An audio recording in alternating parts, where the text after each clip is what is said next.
The mansion buzzed with excitement as guests arrived. I was in the heart of it, yet I felt like a fish out of water. The grand hall was decorated tastefully, with tall vases of roses lining the room. As I walked through the entrance, I could see a mix of familiar and unfamiliar faces.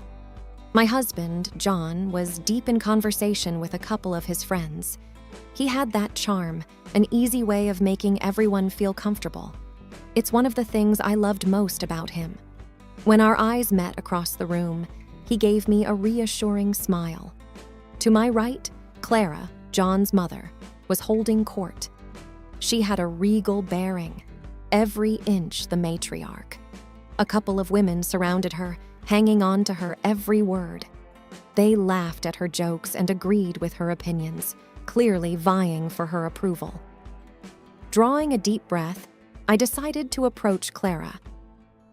"Good evening, Clara," I greeted with as much warmth as I could muster. "It's a lovely party. Thank you for having me." She looked at me for a moment, sizing me up. "So you're the new addition?" she remarked, her tone flat. Trying to keep things light, I replied, "Yes, that's me. John speaks very highly of you." Clara's eyes darted over my outfit before she said, "Could use some fashion advice." The comment, meant for all ears, elicited giggles from her group of admirers. Feeling my cheeks redden but not wanting to appear weak, I responded, "Thanks for the tip. I always appreciate good advice." Lydia, Clara's daughter and John's sister, stepped forward with a sly smile. "Mother always knows best, doesn't she?" "Oh, absolutely," I responded, trying to sound nonchalant. From the corner of my eye, I noticed John making his way over. "Ladies," he greeted, nodding at Clara and Lydia. "I see you've met my beautiful wife." "Just getting acquainted," Clara said with a slight smirk. John, sensing the underlying tension, tried to ease the situation. "How about a dance, Mary?" he proposed, extending a hand to me. I gratefully accepted, and as he led me to the dance floor, I whispered, "Thank you." He squeezed my hand, whispering back, "Always." The rest of the evening was a whirlwind of introductions, dance, and polite conversation. But that first interaction with Clara set the tone for our relationship. It was clear. I was an outsider, a stranger in their midst. Living in the expansive mansion was like walking on a tightrope every day, especially with John away for work. The house was huge with its winding corridors and countless rooms. I tried to personalize our space, adding little bits of us in corners, hoping to transform the museum-like aura to something warmer and more homely. However, the rules, most of which were unspoken but expected, loomed large. I'd get gentle reminders from Clara about how things are done in this household. Things like which china to use for breakfast, which room not to sit in, or even the correct way to answer the landline phone. It felt restrictive and suffocating. One particular morning, after John left for work, I was in our designated living room, rearranging some books and adding personal photos to the shelves, trying to make the mansion feel more like home. That's when I heard the door unlocking. Before I could even turn around, Clara was inside, that familiar smirk gracing her lips. "Good morning, Clara," I greeted, attempting to keep things cordial. "Wasn't expecting you this early." She cast a quick glance around the room, her gaze landing on the pictures I had just set up. "Just wanted to see how you were settling in." I picked up one photo of John and me on our honeymoon, just trying to add some personal touches to the room. Clara walked over, taking the picture from my hand. "Oh, how sweet. But we generally keep personal photos in the bedrooms, dear." Before I could respond, Lydia stepped into the room, her voice dripping with fake sweetness. "Mother, don't overwhelm her.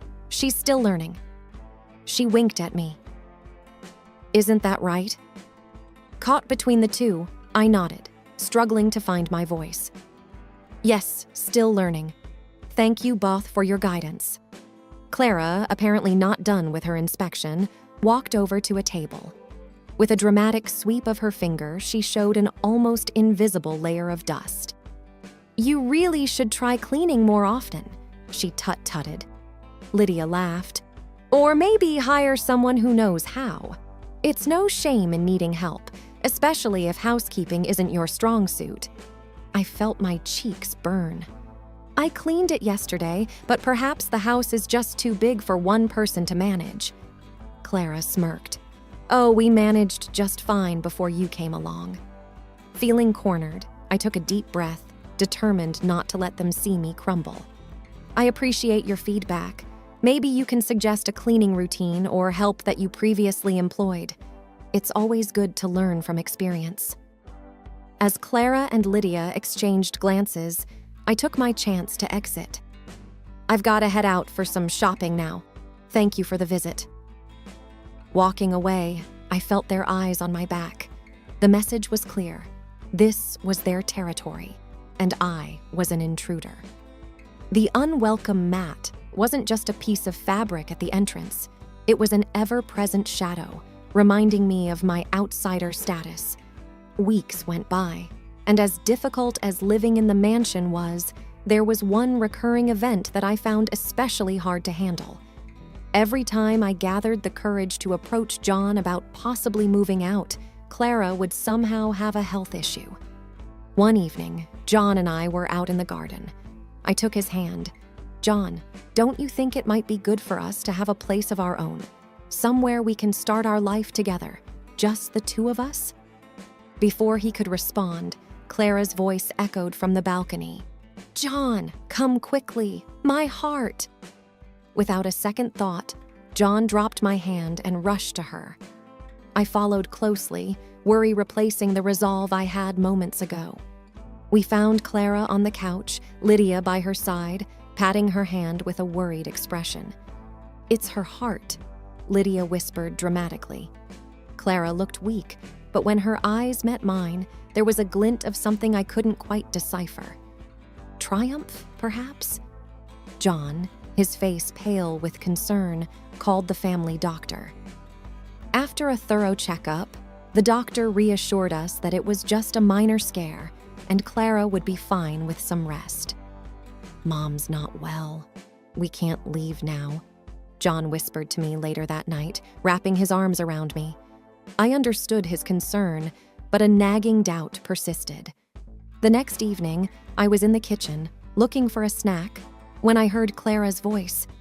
She was speaking in hushed tones, but the house's acoustics carried the sound to where I was. It was a conversation between her and Lydia. "A little act, and he's right where I want him," Clara chuckled. Lydia's voice responded, "It works every time. He won't leave you."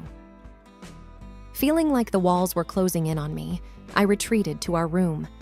The realization was like a cold slap to my face. I wasn't just battling with their unwelcome behavior. I was dealing with calculated manipulation. Every few weeks, Clara would organize grand gatherings at the mansion, inviting family members, old friends, and acquaintances. It was one such evening when the vast living area of the mansion was buzzing with chatter, laughter, and the clinking of wine glasses. For most, it was an event to catch up, share stories, and indulge in delicious food. For me, it felt like stepping into a lion's den.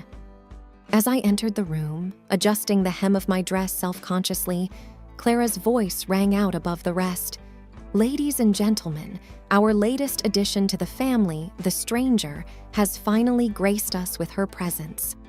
A few tittered, while others, not as familiar with Clara's games, looked confused. But it was Lydia's voice, dripping with fake sweetness, that drew the room's attention next. Maybe she took a while because she was lost? This house can be so confusing for newcomers. People laughed, some out of politeness and others genuinely enjoying the spectacle. Determined not to let them ruffle me, I made my way towards a group of younger cousins, hoping for a less hostile environment. Before I could even make small talk with them, an older uncle, probably trying to ease the situation, said, "Oh dear, I've heard you're quite the cook. Made anything special tonight?" Seizing the opportunity, Clara cut in. "Yes, she tried her hand at the main dessert. We all remember her last attempt, don't we, Lydia?" Lydia, always eager to jump into the fray, laughed. "Oh yes, let's hope tonight doesn't disappoint as the last time did." Feeling the weight of the room's attention on me, I took a deep breath. "Yes, I tried a new recipe. I hope everyone enjoys it." The evening wore on, and it seemed like Clara and Lydia had made a game of tacking jabs at me. Comments about my choice of attire, the way I spoke, or even the way I held my glass. Nothing was off limits. It was exhausting. Every step I took, every word I uttered, was met with scrutiny.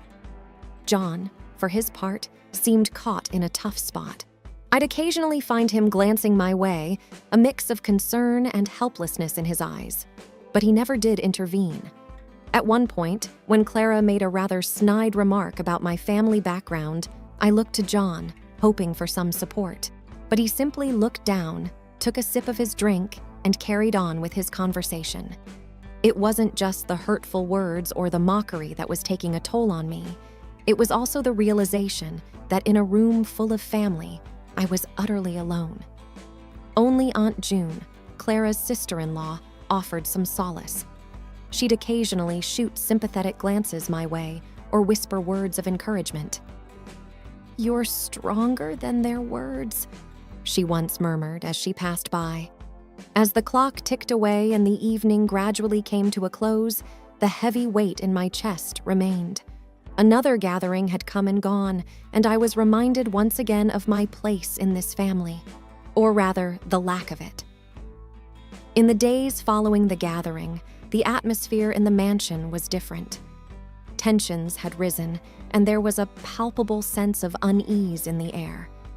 The previous gatherings had already taken their toll on me, and I was beginning to feel the strain. One morning, as I was choosing my outfit for the day, I decided to pick a dress I hadn't worn since before I was married. It was bolder than anything I dared to wear in Clara's home. But today, I felt different. Enough was enough. I was tired of constantly trying to fit into the mold Clara and Lydia had set for me. As I walked downstairs, I could feel the eyes on me. Clara was sitting in the living room, reading a magazine. She looked up and her eyes widened slightly. "Decided to change things up, have we?" she asked, a hint of sarcasm evident. Lydia, ever her mother's shadow, smirked from behind her. "Trying out a new style?" Ignoring them, I responded, "Yes, I felt like it. Change can be refreshing." During breakfast, I decided to go against another unspoken rule of the house. Instead of serving Clara and Lydia first, I took a portion for myself. John looked surprised but said nothing. The day continued in a similar fashion.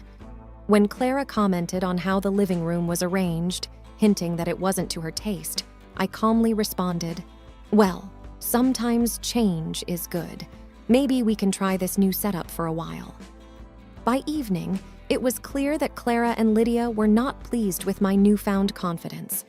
I could hear them whispering in corners, their eyes darting towards me with disapproval.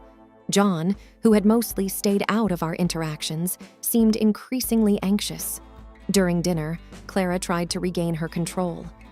"I was thinking of hosting another gathering next week," she began, eyeing me pointedly. "That sounds like a lot of work. Maybe we can skip this one," I countered. Lydia's eyes flashed with irritation. "Mom has always hosted these gatherings. Why should this month be any different?"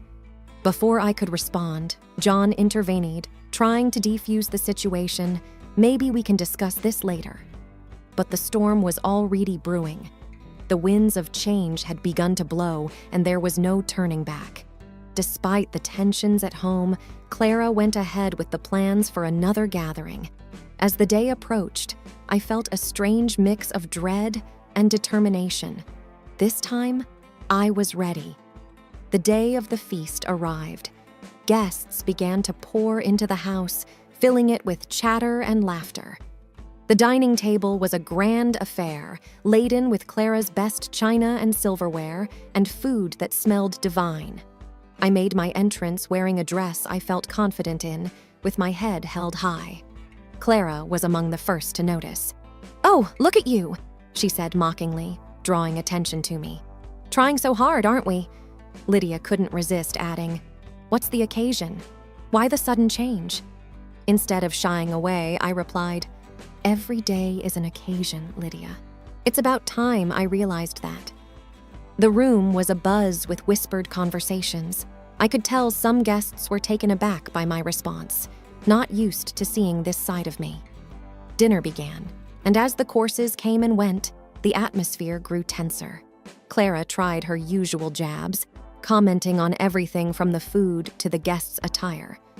When she remarked on a dish I had made, saying, "It seems our dear daughter-in-law is trying new recipes. Let's hope this one's edible." I had had enough.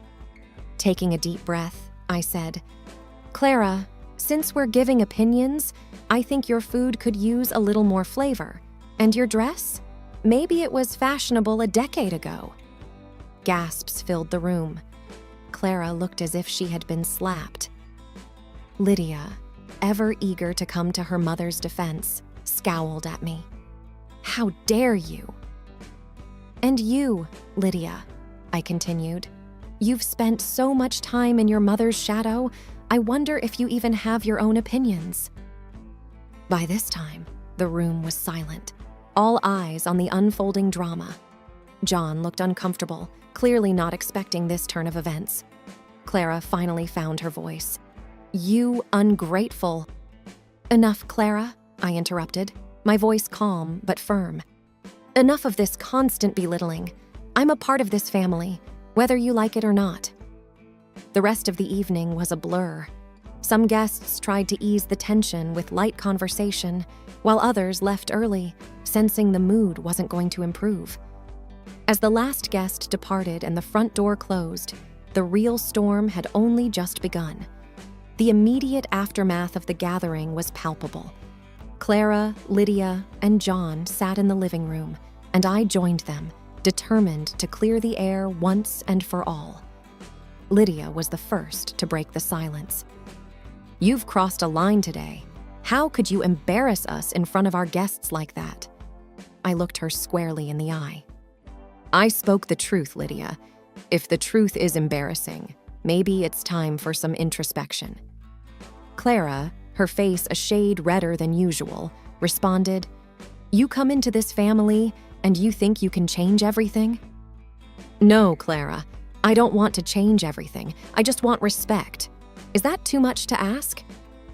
John finally spoke up, his voice shaky. "Can we all just calm down? Arguing won't solve anything." I turned to face him. "John, you've been quiet throughout all of this. It's not just about tonight. It's about every day, every comment, every jab. Why haven't you said anything?" John looked down, struggling to find words. "I wanted to keep the peace. I thought it would get better with time." Keeping the peace? At the cost of my dignity? I thought. I had imagined John to be my pillar of strength, but in the crucial moments, he had chosen silence. "John, keeping the peace doesn't mean turning a blind eye," I said, my voice trembling with emotion. He looked up, pain evident in his eyes. "I'm sorry. I should have done more." The room went silent again, but this time it wasn't the uncomfortable silence of before. It was the silence of realization, the silence that follows after masks have fallen and facades have been shattered. Clara, looking more vulnerable than I'd ever seen her, whispered, "I just wanted what's best for my son." "And what about what's best for me? Don't I matter?" I responded. The weight of the night's events began to settle in. The family, for so long bound by pretense and appearances, was now at a crossroads. The future was uncertain, but for the first time in a long while, I felt a glimmer of hope. Hope that maybe, just maybe, things could change for the better. The house, once a symbol of hope and new beginnings, had turned into a prison of judgments and unsolicited advice. As I packed my bags, I reflected on the journey. I had tried to fit into their mold, to be what they wanted, only to realize they'd never truly accept me. But in that attempt, I had learned an important lesson. I had seen what it was to become them, to stoop to their level of pettiness. But that was not who I wanted to be. John walked into the room, his face pale. "You're leaving?" "Yes, John," I replied calmly. "I've shown that I can play their games, be just like them.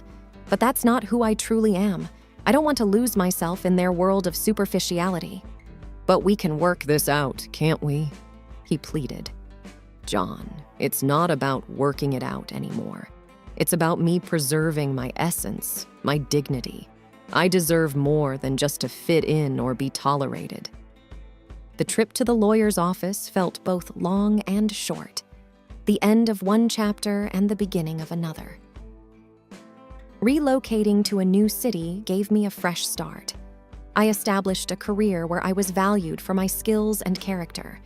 I formed genuine bonds with people who didn't see the world through the narrow lens of societal expectations. As time went on, I flourished, not as someone's daughter-in-law or wife, but as an individual with her own identity.